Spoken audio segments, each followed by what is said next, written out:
मध्य प्रदेश की एक बार फिर से बात करते हैं, क्योंकि यहाँ पर लाउड स्पीकर का मुद्दा एक बार गूंजा है। क्योंकि इस बार सवाल एक आईएएस अधिकारी ने उठाए हैं। आईएएस शैलवाला मार्टिन ने सोशल मीडिया प्लेटफॉर्म पर पोस्ट किया, जिसमें उन्होंने ये लिखा है, उन्होंने मंदिरों के स्पीकर पर सवाल उठाए। लाउड स्पीकर पर अब जो सियासत है वो शुरू हो चुकी है।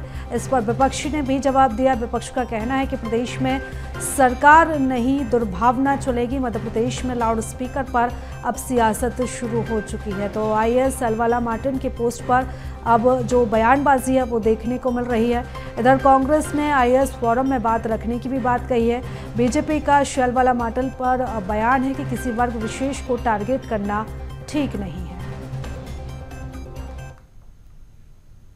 सरकार में ध्वनि विस्तारक यंत्रों के संदर्भ में सुप्रीम कोर्ट के निर्देशों का पालन किया गया है और जो भी नियम बनाए गए हैं वो सभी के लिए समान रूप से लागू हैं और नियमों का कड़ाई से पालन करवाया जा रहा है। ऐसे में गैर जरूरी विवादित बात करना केवल और केवल सनातन धर्म की सरलता और सहिष्णुता पर प्रहार करने जैसा दिखता है। भारतीय जनता पार्टी हमेशा समान रूप से सभी के साथ कार्रवाई करती है। ऐसे में वरिष्ठ अधिकारियों को भी अपने पद और गरिमा का ध्यान रखना चाहिए। इस तरह के विवादित टिप्पणियों से बचना चाहिए।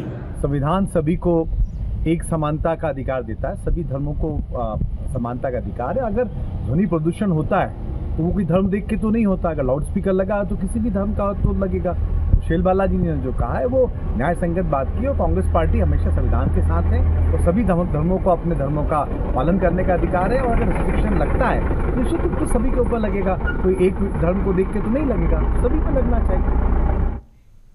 और इस खबर पर ज्यादा जानकारी ले लेते हैं। हमारे सहयोगी मनोज हमारे साथ जुड़ चुके हैं। मनोज, जिस तरीके से अब ये पूरा मुद्दा गरमा रहा है, क्योंकि इस बार जो राजनीतिक बयानबाजी है वो तो देखने को मिल ही रही है, लेकिन इस बार एक अधिकारी का इस तरीके से पोस्ट करना, उसको लेकर भी कहीं ना कहीं सवाल खड़े हो रहे हैं। और जिस तरीके से बीजेपी ने भी प्रतिक्रिया दी है कि किसी वर्ग विशेष को टारगेट करना ठीक नहीं है यहाँ पर।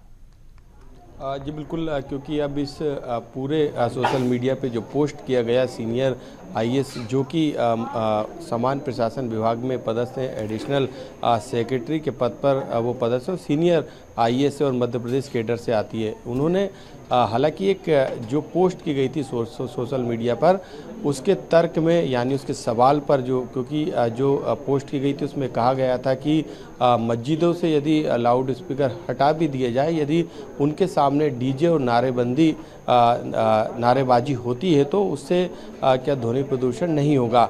इस तरीके का जो है एक पोस्ट किया गया था एक पत्रकार के द्वारा। उसी पोस्ट पर जो शैलवाला मार्टिन है, जो सीनियर आईएएस है, उन्होंने तर्क दिया, उस पर जवाब दिया और उन्होंने मस्जिदों के अलावा मंदिरों पर लगने वाले लाउड स्पीकर को लेकर भी उन्हें सवाल खड़े कर दिए। उन्होंने कहा कि आधी रात तक जो है उससे क्या ध्वनि प्रदूषण नहीं होता, उससे क्या परेशानी जनता को नहीं होती, क्योंकि उसकी आवाज़ भी कई दूरी तक जो है वो जाती है।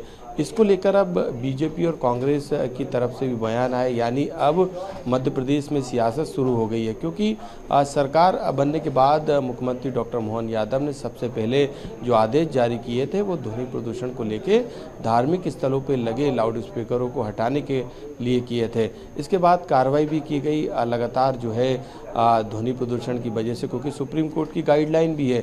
ऐसे में सरकार के निर्देश के बाद प्रशासन ने कार्रवाई भी की और धार्मिक स्थल हो, चाहे वो मस्जिद हो या मंदिर हो, उनसे जो है लाउड स्पीकर को हटाया भी था। लेकिन उस समय भी सियासत हुई थी। लेकिन अब एक सीनियर आईएएस के द्वारा जब फिर से मंदिरों को लेकर लाउड स्पीकर पर सवाल खड़े किए गए तो उस पर अब सियासत जो है वो फिर से शुरू हो गई। हालांकि बीजेपी ने जो आईएएस अधिकारी हैं उन्हें नसीहत देते हुए कहा कि वो इस तरीके के पछड़े में ना पड़े, वो अपना काम करें। लेकिन कांग्रेस जरूर यहाँ पर उनके इस पोस्ट का समर्थन कर रही है। कांग्रेस का सीधे तौर से कहना है कि सबको स्वतंत्रता का अधिकार है।